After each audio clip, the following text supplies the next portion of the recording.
The purpose of this screencast is to demonstrate how to inject data into an Instruqt solve file at test time from within a Jenkins pipeline script. This video is divided into two parts. First, I'm going to cover the concepts. Then, I'll do a demonstration of the Jenkins pipeline interaction with Instruqt. The purpose of a solve script is to emulate user behavior executed in a challenge within an Instruqt track. Many times, a user behavior can be hard-coded into a solve script, but there are situations in which specific aspects of the solve script are only known at runtime. For example, when a user provides special information manually into a terminal window in an Instruqt challenge. In such cases, special measures need to be taken. In this example, the graphic shows a user manually providing an API key to an environment variable named myAPIKey. In this case, the API key is for the wordnik API. The wordnik API returns a random word.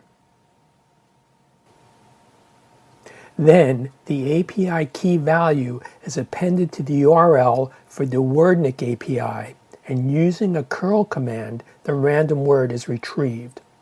Applying the API key manually is simple when the user is doing the challenge.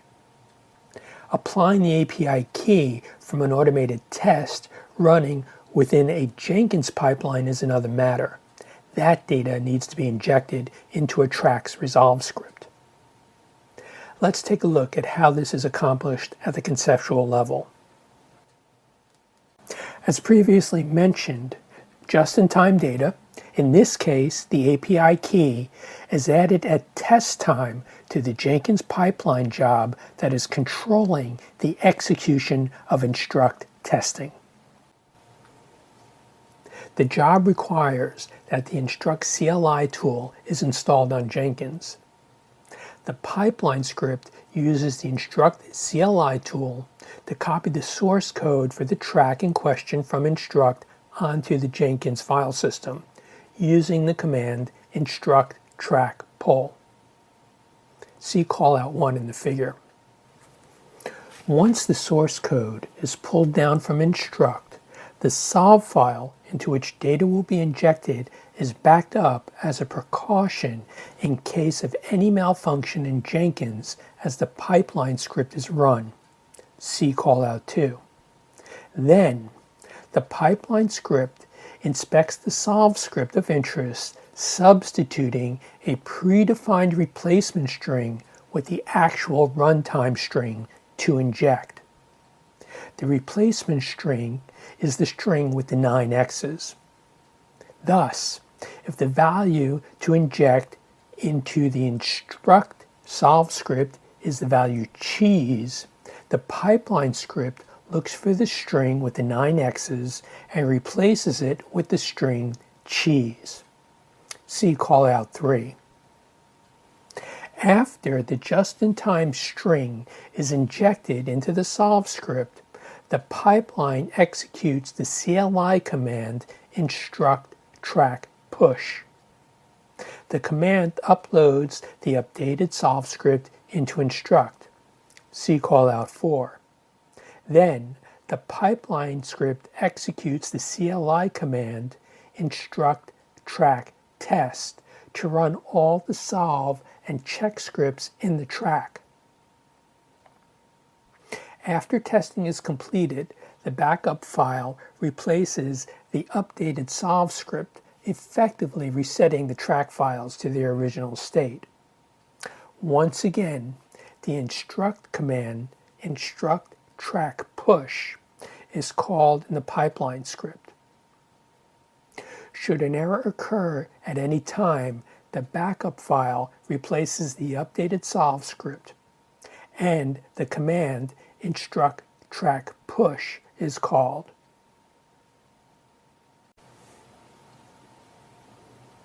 This is the content of the solve script into which the just-in-time data is injected. Notice the placeholder string with the 9 X's at line 7. The pipeline script substitutes the wordnik.com API key for the placeholder string. Then the solve script calls the wordnik API to get a random word. This is an excerpt from the Jenkins pipeline script that does the actual data injection. Bear in mind that the values for the environmental variables wordnik API key and instruct token are set in an earlier stage using the with credentials pipeline function. The with credentials function extracts the values of the environmental variables from secrets stored as Jenkins credentials. Notice that the excerpt downloads the source code from the Instruqt track of interest at line 9 and then injects the wordnik API key into the solve file at line 28. The solve file is reset to its original state in the stage that follows, and then uploaded to the Instruqt server after the test is run on Instruqt. Now that you've gotten a sense of the concepts behind injecting data into a solve script at test time, let's take a look at how it all comes together in the Jenkins and Instruqt platforms. Okay, now it's time to take a look at how this all comes together under Jenkins and Instruqt. You can see here I have an Instruqt challenge, and this is a demonstration challenge that I showed earlier in the text.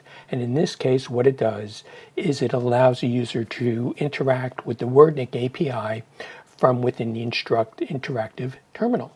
So let me show you what that looks like. So here I'm going to start it up. And what I'm going to do here is I'm going to go copy this, my API key, go to here. I'm going to take out the API key here. I'm going to go copy it from my password manager. Good, hit enter. Okay, so the API key is in there. Now I'm going to go get the curl command. I'm going to hit enter. And there's the curl command, and now I'm just going to show the secret message, which is a random word returned by the curl command. Let me show the secret message, and you can see there's the random word. So that's what the user will do. What the solve script will do is emulate that user behavior, and you can see that this is done here in the challenge, and I go to script, and I go to solve, and there it all is. So that's what's going to happen.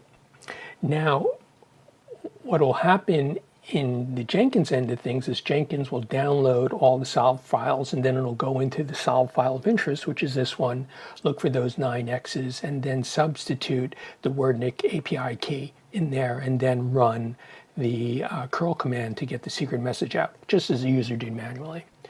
You can see all the code I'm showing you. It's in here in a GitHub gist file, and here is the pipeline script, and then also down here is the script file if you want to review it earlier, and up here is the URL. Let's take a look at the Instruqt file.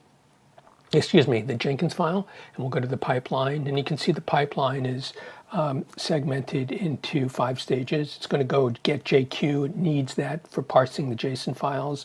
It's going to go get the Instruqt command line utility.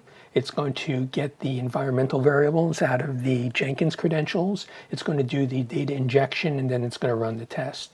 And if we were looking to injecting data, you'll see this big script here, which I talked about earlier. And again, you can see it over here in the gist file. So that's what's happening. So now let's just go and run the test. So I'm going to go out to data injection.